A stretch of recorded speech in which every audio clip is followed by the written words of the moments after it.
भारतीय defence industries काफी तेजी से एक्सपोर्ट होने जा रही है और इधर चाइना और ताइवान के युद्ध के बीच में एक अमेरिकी जहाज चार्ल्स ड्रू जो है वो भारत में आ गया। इस सब के बीच में हम समझते हैं कि आखिर ये क्या हो रहा है। भारत द्वारा बनाया जा रहा है एक लंबे समय से बन रहा है जो जहाज है फाइटर एयरक्राफ्ट तेजस। ये दुनिया का सबसे छोटा एयरक्राफ्ट है और ये हर दुनिया के हर चीज के अलग अलग काम है। आपको लगेगा कि तेजस तो बहुत छोटा है, राफेल उससे बड़ा है, मिग 29 और खतरनाक है, सुखोई, हर चीज का अलग काम होता है। जैसे देखिए जो ट्रक काम कर सकता है टेम्पू नहीं कर पाएगा, तो जो टेम्पू कर सकता है ठेला नहीं कर सकता है। तो ऐसा नहीं कि जो बाइक का जरूरत है उसे आप ट्रक से पूरा कर सकते हैं। तो हर लेवल की जहाजों का होना जरूरी है सप्लाई लाइन में, तभी जाके आपकी पूरी तरह से एक स्क्वाड्रन कंप्लीट होती है। तो भारत का ये जो तेजस है ये काफी सस्ता है और हर क्वालिटी इसमें है। इसमें इलेक्ट्रॉनिक वॉरफेयर है, एयर टू एयर रिफिलिंग है, एक्स्ट्रा फ्यूल टैंक जिसे ड्रॉप टैंक कहते हैं, मिसाइल की तरह दिख रहा है ना, इसमें तेल भरा होता है, फ्यूल भरा होता है। पहले इसी फ्यूल को खर्च किया जाता है और दुश्मन के एरिया तक पहुंचा जाता है, उसके बाद लड़के भागा जाता है तो इसे ड्रॉप कर दिया जाता है, इसलिए इसे ड्रॉप टैंक भी कहते हैं, जैसे इसमें से ड्रॉप कर दिया है। तो ये हर सुविधा होने की वजह से पूरी दुनिया इसका डिमांड कर रही है। सबसे ज्यादा इसका डिमांड बहुत जल्दी अगले 1 से 1.5 महीना में मलेशिया इसका डिमांड,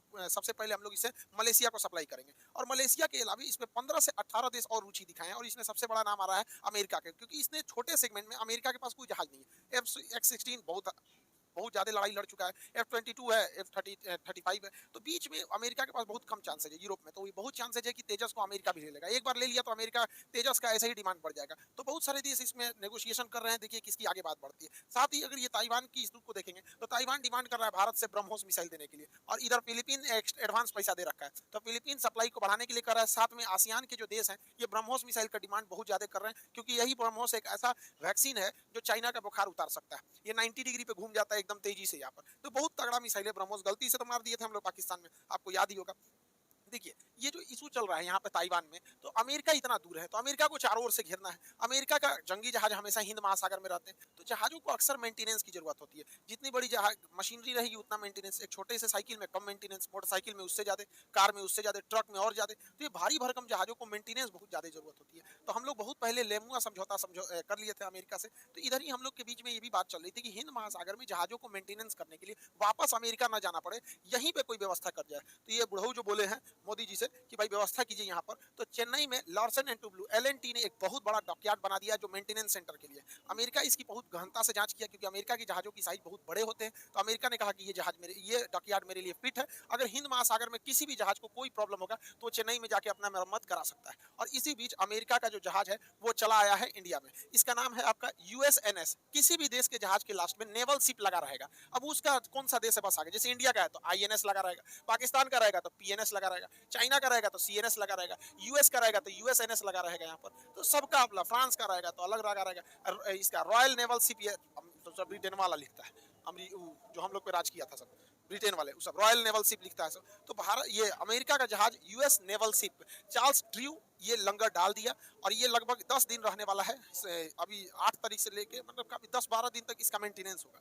ये अमेरिका का वो जहाज है जो दूसरे जहाजों को सप्लाई देता है, दूसरे जहाजों को फ्यूल भरता है, दूसरे जहाजों में खाना पहुंचाता है, दूसरे जहाजों में मेंटेनेंस का काम देखता है, दूसरे जहाजों में मेडिकल इक्विपमेंट पहुंचाता है। तो सोचो जो दूसरे का पेट भर रहा तो ओकरे भूख लगे, यही बिगड़ गया। तो ये आया है अभी चेन्नई में। ये इतना भारी भरकम जहाज है कि ये एक साथ दो जहाजों को मेंटेनेंस, देखिए यहाँ से वायर लगा देता है और इसमें फ्यूल भर देता है, उसी तरह इधर से ऐसे वायर लगा के इसमें फ्यूल भर देगा। तो एक साथ दो जहाजों में फ्यूल भरता है। तो जब यहाँ फ्यूल भरा जाता है तो पैरेलली इस जहाज से इस जहाज में एक रस्सी बांध दिया जाता है और सामानों को दोनों साइड से दोनों जहाजों में भर दिया जाता है। तो आप कहेंगे कि इसमें सामान कहां से आता है, तो हेलीकॉप्टर इस पे पहले से ले आके रख देते हैं और ये सब में जाके भर देता है। तो फ्यूल पाइप होता है, साथ में फ्यूल भर देता है। और इसी तरह देखिए ये मोटा वाला जो पाइप आ रहा है, ये मोटा वाला पाइप जो इस तरह से आ रहा है ये फ्यूल के लिए, और एक लंबा से ये तार गया जिसमें से इसे लटकाया गया ये सामान। अब इसके अंदर सप्लाई है गोला बारूद हथियार।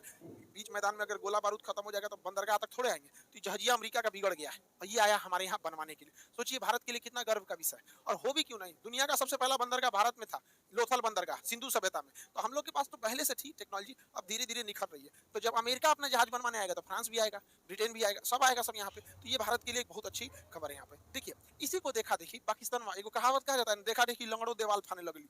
तो वही हो गया पाकिस्तान के साथ। इसने सोचा कि भारत नेवी में इतना कुछ कर रहा है, हमें भी कुछ करना चाहिए। तो अपना एगो छोट मोट जहाज लेके गुजरात के पास पहुंच गया। हालांकि वो गुजरात तक से लगभग 200 नॉटिकल मील तक था, लेकिन 200 नॉटिकल मील के आगे भी हाई सी कहलाता है। इस सोचा पाकिस्तान इधर आया क्यों, तो अपना छोटा सा एगो जहाज लेके आया था, आलमगीर लाया था, लगभग फ्रीगेट के साइज का था। देखिए नेवी में जहाजों के साइज के हिसाब से उनकी कैटेगरी होती है। छोटा जहाज रहेगा सबसे छोटा तो उसको कॉर्वेट बोलते हैं, कॉर्वेट से बड़ा रहता है तो फ्रीगेट बोलते हैं, फ्रीगेट से बड़ा रहेगा तो डिस्ट्रॉयर बोलते हैं, और डिस्ट्रॉयर से बड़ा हो जाएगा तो विमान वाहक पोत। तो अलग अलग साइज के, तो ये छोट साइज का था, ये फ्रीगेट साइज का नाम था इसका PNS आलमगीर। इसको पता नहीं जब बाप को डुबाए थे हम लोग PNS गाजी को 71 में। लेकिन इसको नहीं पता था। और इसको जब जैसे ये यहाँ आया तो यहाँ महाराष्ट्र के पास एक जहाज उड़ रहा था जिसका नाम था डोर्नियर, ये कोस्ट गार्ड का जहाज था। ये देख लिया, जैसे देख लिया डोर्नियर जहाज तो दौड़ा दिया इसको। ये पहले ही खबर कर दिया इंडियन नेवी को कि एगो चट्टा घुसा, दौड़ा के गरियाने लगा, रे चट्टा भाग यहाँ से, पूरा का पूरा उसके ऊपर मर्डर रहने लगा। अब इसके ऊपर इसका कप्तान चुपचाप बोलिए नहीं रहा था, आलमगीर पीएनएस आलमगीर का कप्तान कुछ बोलिए नहीं रहा था, वापस भाग गया यहाँ पे। और उसके ऊपर ही पूरा उसको चोटिया आ रहा था, ऊपर दौड़ा आ रहा था कि भाग भाग भाग चोटा यहाँ पे। अब पीछे से इंडियन नेवी चला यहाँ पे, तो पाकिस्तान को लगता है कि भारत को दबा गया, औकात में भी नहीं रहता है, इसको समझ में नहीं आता।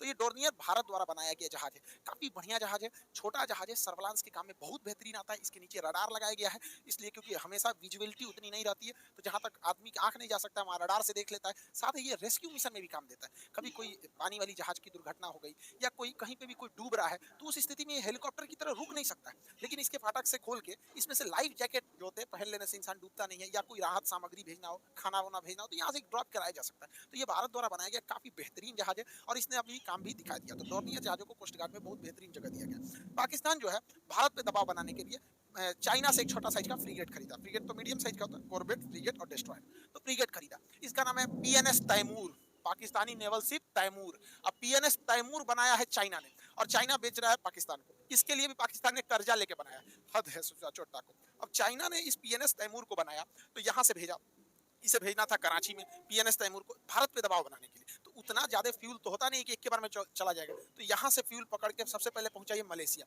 मलेशिया में इसने फ्यूल भरा। इसके बाद चाइना ने कहा कि एक काम करो, यहाँ से तुम चले जाओ चटगांव, बांग्लादेश के चटगांव, वहां फ्यूल भरना, 2 दिन तक रुकना, उसके बाद आगे बढ़ना।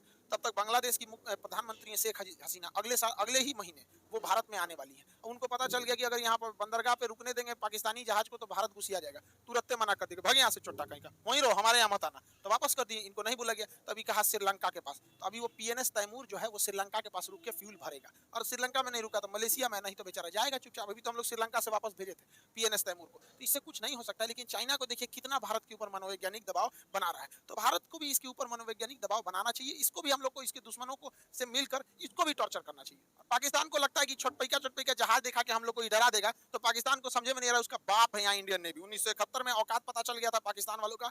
पीएनएस गाजी जो डूब गई थी, आईएनएस राजपूत, विक्रांत, पाकिस्तान वाले लोग होंगे अपने दादा दादा से पूछना लोग बाबू कि दादा दादा क्या हुआ था 1971 में, तो दादा बताएंगे आप लोग के कि 93,000 फौज पिटा के आए थे सब, भारत वाला फिर छोड़ा था सब यहाँ पे। तो इंडियन नेवी को डराने निकले हैं यहाँ पे। लेकिन चाइना जो है वो हद नहीं मान नहीं रहा है चाइना। तो अभी चाइना और ताइवान की लड़ाई में ताइवान की बिजनेस ठप हो रहा है। जितने बड़े बड़े टाइकून बिजनेस है वो ठप होते जा रहे हैं। चाइना से ताइवान से कंपनियां जो हैं वो भागने की कोशिश कर रही हैं। ये भारत के लिए काफी सुनहरा मौका है। और चाइना से भी कंपनी अब शट डाउन करके भागने की कोशिश कर रही है, क्योंकि युद्ध में फंस जाएगा तो काफी ज्यादा विवाद हो जाएगा। इसलिए ये भी सोच रहे हैं भारत निकलने के लिए। इनके लिए सबसे बेहतरीन रास्ता दिख रहा है भारत। भारत बहुत बेहतरीन है इनके लिए। देखिए जितने भी मोबाइल मैन्युफैक्चरिंग होते हैं वो ज्यादातर आसियान देशों में, साउथ ईस्ट एशिया में होते हैं। वहीं इंडिया में देखिएगा तो मोबाइल का खपत है, लेकिन मोबाइल का प्रोडक्शन इंडिया में ना बराबर है, बहुत कम है। अभी क्या है कि ये जितने देश हैं यहाँ ज्यादातर मोबाइल बनाने में ताइवान का हाथ है। ताइवान की 2 कंपनी, विस्ट्रॉन और फॉक्सकॉन, ये 2 कंपनी किसी भी कंपनी के मोबाइल को असेंबल करती है। कंपनी बता देना है, इसको बस बता देना है कि ये चीज चाहिए, मोबाइल बना के दे देगा, ऊपर बस लोगो चिपका लीजिए। तो ये फॉक्सकॉन और विस्ट्रॉन, ये कंपनियां भी अब यहाँ पर ये आईफोन का मैन्युफैक्चरिंग करती थी और वो आईफोन की सप्लाई इंडिया में होती थी। लेकिन अब क्या है कि ये वहां से शिफ्ट हो रही हैं और अब ये इंडिया में आ जाएंगे। तो आईफोन का जो प्रोडक्शन लाइन है अब वो इंडिया में लगेगा। इससे काफी फायदा होगा। देखिए चाइना ने क्या किया, सस्ता लेबर के नाम पर विदेशी कंपनियों को बुलाया कि हमारे यहाँ लेबर बहुत सस्ता है, आ जाओ।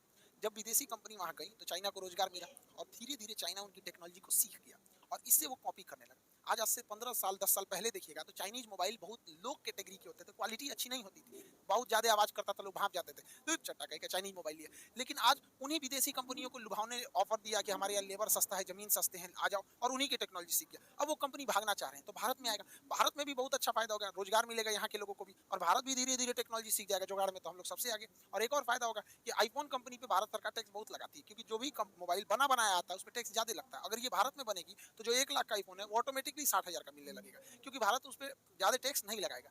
जैसे दुबई है, दुबई टैक्स नहीं लगाता है, इसलिए दुबई में जाके देखिएगा जो आईफोन यहाँ 1 लाख का वहां मिलेगा आपको 55-50 हज़ार में, तो वो सस्ता नहीं मिल रहा है। कोई भी चीज महंगी होती है टैक्स की वजह से। तो भारत सीधा कहता है कि भाई विदेशी कंपनियों के ऊपर अगर डायरेक्ट लाइएगा तो हम टैक्स ज्यादा लगाएंगे, यहाँ बनाइएगा तो टैक्स कम लगाएंगे। तो विदेश अभी भारत में भी अब चाइना की तरह भारत में भी अब आईफोन का प्रोडक्शन तेजी से चालू होगा। साथ ही भारत सरकार ने एक और नियम लगाने जा रही है कि जितनी विदेशी चाइनीज कंपनियां हैं, खास करके चाइनीज कंपनी, भारत के 70% से ज्यादा मार्केट कैप्चर कर लिए मोबाइल की दुनिया में। तो भारत का ऐसा कोई घर नहीं है जहाँ चाइनीज मोबाइल नहीं पहुंच गया है। चाहे वो आपका वीवो होगा, ओप्पो होगा, रियलमी होगा, एमआई होगा, हुआवो होगा, कोई भी कंपनी देखेंगे, ओप्पो, एमआई में जितना टाइप का मोबाइल है ये ही सब आपके घर में भर गया। रीजन क्या है कि ये कंपनी जो थी सब धीरे धीरे पूरे मार्केट को कैप्चर कर ली है सब, और सस्ते दाम में बहुत ज्यादा फैसिलिटीज देने लगी है, क्योंकि इन्हें पता है कि इनका मार्केट बहुत ज्यादा है। छोटा सा भी मार्जिन रखेंगे, 10,000 8,000 के मोबाइल में बहुत सारी फैसिलिटी दे देते हैं, जिस वजह से भारतीय कंपनियां डूबने लगी। माइक्रोसॉफ्ट जो माइक्रोमैक्स था, एक समय था जब इसका 60% मार्केट कैप्चर था, ये आज पूरी तरह से गायब हो रही है। कार्बन, लावा, स्पाइस, ये सब मोबाइलें अब धीरे धीरे गायब हो रही है। इसलिए भारत सरकार नियम ला रही है कि 12,000 से सस्ते मोबाइल हम विदेश से डायरेक्ट नहीं मंगाएंगे, भारत से ही मंगाना पड़ेगा, भारत में बनाना पड़ेगा। तो जब भारत में बनाएंगे तो ठीक है, नहीं तो विदेश से डायरेक्ट नहीं भेज सकते। तो इससे ऊपर वाला बेचेंगे तो इन लोगों को एक बार उभरने का मौका मिलेगा। तो इसी तरह चाइनीज पे जैसे जैसे समय आए उसके ऊपर दबाव बनाते रहना जरूरी है। हमारा एक और पड़ोसी देश ये अफगानिस्तान, ये तो और आसान, जब से पिछले साल अगस्त में, जब इस पे एक साल हो जाएगा तालिबान का कब्जा हुआ। जब तालिबान का कब्जा हुआ था तो बहुत ही स्थिति अजीब हो गई थी, दयनीय थी।